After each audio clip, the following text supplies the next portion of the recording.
আসসালামু আলাইকুম প্রিয় পঞ্চম শ্রেণীর পরীক্ষার্থীরা পঞ্চম শ্রেণীর স্টুডেন্ট, তোমাদের যে দশমিক গুণগুলো সেগুলো আজকে আমি তোমাদেরকে সহজভাবে বুঝিয়ে দেব। দেখো, এখানে বলা হয়েছে যে 10 এবং 100 দ্বারা গুণ। তোমরা এই বিষয়টি ভালো করে বুঝো যে যখন 10 বা 100 দ্বারা গুণ করা হয় তখন গুণকে যত সংখ্যক শূন্য থাকে দশমিক বিন্দু ডান পাশে তত করে সরে যায়। এটার অর্থ হলো, দেখো আমরা এই 1 এবং 2 এবং 3 এই তিনটা অঙ্ক দ্বারা তোমাদেরকে বুঝিয়ে দিই, বাকি তিনটা তোমাদের জন্য রইল। অর্থাৎ বলছে যে 10 এবং 100 দ্বারা যদি গুণ করা হয় তাহলে দশমিক বিন্দু ততগড় ডানে সরে যায়। দেখো এই অঙ্কটার ক্ষেত্রে 2.45 গুণ 10, এটা অঙ্কটা তোমরা কিভাবে করবে? প্রথমে যে 2.40 আছে, 2.45 আছে, এটা লিখবা 2.45। সরি, এভাবে না, তোমরা এই পূর্ণ সংখ্যাটা দশমিক না বসিয়েই প্রথমে এই সংখ্যাটা লিখবা 2, 4, 5। এখন দশমিক বিন্দু এইখানে আছে, দশমিক বিন্দু 2 গড় বামে আছে। তাহলে যেহেতু 10 দ্বারা গুণ করতেছ, দেখো শূন্য কয়টা? একটা। তাহলে 1 গড় ডানে সরে যাবে, 1 গড় ডানে। যদি দশমিকটা এখানে থাকে তাহলে 1 গড় ডানে সরলে এই 4 এবং 5-এর মাঝখানে এসে যাবে। তাহলে 4 এবং 5-এর মাঝখানে আসলে এইখানে দশমিক হবে। তাহলে এটাই হচ্ছে উত্তর। ঠিক আছে, আশা করি তোমরা বুঝতে পারছো।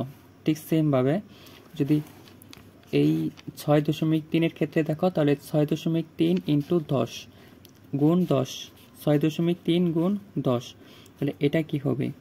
এটার ক্ষেত্রে সেম প্রসেস হবে। এই দশমিক বিন্দু 1 গড় ডানে সরে যাবে। কেন? এই 10-এর সাথে একটা শূন্য থাকায় 10 বা 100 দ্বারা গুণ করলে দশমিক বিন্দু 1 গড় ডানে সরে যায়, মনে রাখবা। আর ভাগ করলে বামে সরে যায়। দেখো, তাহলে এটা সম্পূর্ণ লিখবা। আর এখানে দশমিক দেওয়া যে কথা, না দেওয়া একই কথা।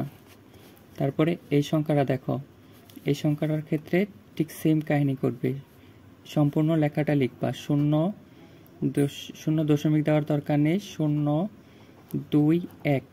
তাহলে এই দশমিকের পরের সংখ্যাটা লিখলা।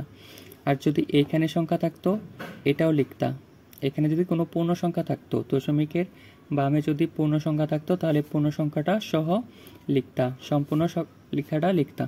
তারপরে দেখো একটা শূন্য আছে, 10-এ কয়টা শূন্য আছে? একটা শূন্য।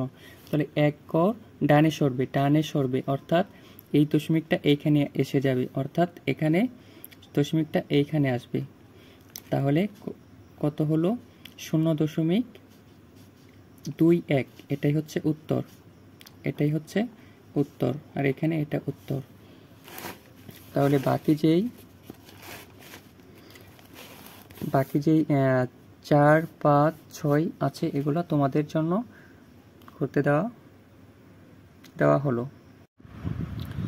যদি আমরা 100 দ্বারা গুণ করি তাহলে কি হবে? দশমিকের গুণের ক্ষেত্রে যদি আমরা 100 দ্বারা গুণ করি, দেখো এখানে তখন ছিল 0, কিন্তু এখন কত আছে? একটা পূর্ণ সংখ্যা আছে, 3 আছে। তাহলে সম্পূর্ণ সংখ্যাটা লিখবা। কি করবা? সম্পূর্ণ সংখ্যাটা লিখবা। সম্পূর্ণ সংখ্যাটা হচ্ছে 3। সম্পূর্ণ সংখ্যাটা হচ্ছে 3, 7, 4, 8। এখন দেখো দশমিক বিন্দু কয় গড় ডানে সরে যাবে? কয় গড় ডানে সরে যাবে? দেখো এখানে কয়টা শূন্য আছে? একটা, দুইটা। 100-তে কয়টা শূন্য? 2টা শূন্য। তাহলে 2 গড় বামে সরে যাবে। তাহলে 2 গড় বামে সরে গেলে 7 1 গড়, 4 1 গড়। তাহলে দশমিক বিন্দু হবে 4 এবং 8-এর মাঝখানে। 4 এবং 8, 4 এবং 8, 4 এবং 8 এর মাঝখানে। আশা করি বুঝতে পারছো তোমরা। বাকি দুইটা অঙ্ক তোমরা নিজেরা করার ট্রাই করবা, অথবা যারা, অনেকেই তো স্টুডেন্ট না, গার্ডিয়ান। আমি জানি যে পঞ্চম শ্রেণীর স্টুডেন্ট কখনো ইউটিউবে ক্লাস করে না, অনেকে গার্ডিয়ান আছেন।